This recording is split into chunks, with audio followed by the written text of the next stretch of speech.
नवरात्रोत्सवाचा आजचा दिवस तिसरा आहे।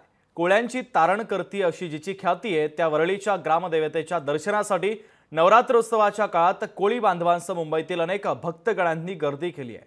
वरळीच्या ग्रामदेवतेच्या दर्शनाला जाऊया माझी सहकारी अंकिता सोबत। नमस्कार, मी अंकिता जाधव। शारदीय नवरात्रोत्सवाचा आजचा तिसरा दिवस आहे आणि आज आपण आलोय वरळीची ग्रामदेवता जरीमरी मातेच्या दर्शनाला। चला तर मग जाणून घेऊया जरीमरी मातेच्या मंदिराचा इतिहास। मुंबईतील वरळी परिसरात उंच टेकडीवर वसलेलं हे गोल्फा देवीचं मंदिर कोळी बांधवांचं श्रद्धास्थान। या मंदिरात गोल्फा देवीसह सागबा देवी आणि हरबा देवीची ही मूर्ती आहे। या देवीच्या मंदिरात कौल लावण्याची प्रथा फार वर्षांपूर्वीची। देवीच्या तीनही मूर्ती पाषाणाच्या। नवरात्रोत्सवाच्या काळात कोळी बांधवांसह मुंबईतील अनेक भक्तगण दर्शनाकरता इथे येतात।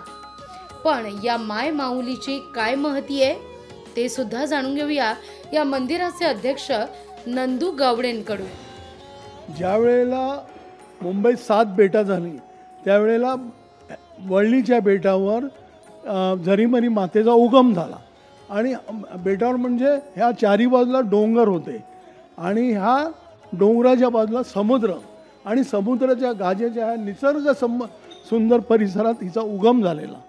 आणि आज तुम्ही बघाल तर अजूनही ह्या बाजूला आता वाटा दिसत आहेत, पण पूर्वी इथे वाट पण नव्हती। सगळी लोक डोंगरावर चढून येत होती। असा हिचा इतिहास आहे। इथे वेगवेगळे उपक्रम होतात, वेगवेगळे कार्यक्रम होतात आणि वरळीतल्या कुठल्याही घरात शुभारंभ असेल, वरळीतल्या कशाला या विभागातल्या समजा शुभारंभ करायचा असेल, एखादं चांगलं कार्य करायचं असेल, एखादं गाराणं घालायचं असेल तर देवीच्या चरणी ते लीन होतात, त्यांना प्रार्थना करतात आणि मग पुढे शुभ कार्याला सुरुवात करतात। असा हिचा इतिहास आहे। वरळीची ग्रामदेवता जरीमरी माता ही या गडावर सदैव आपल्या भक्तांच्या सेवेकरता सज्ज आहे। लोकशाही मराठीकडून नवरात्रोत्सवाची तिसरी मान जरीमरी मातेला समर्पित। उद्या भेटूयात नव्या आदिशक्तीच्या जागराला।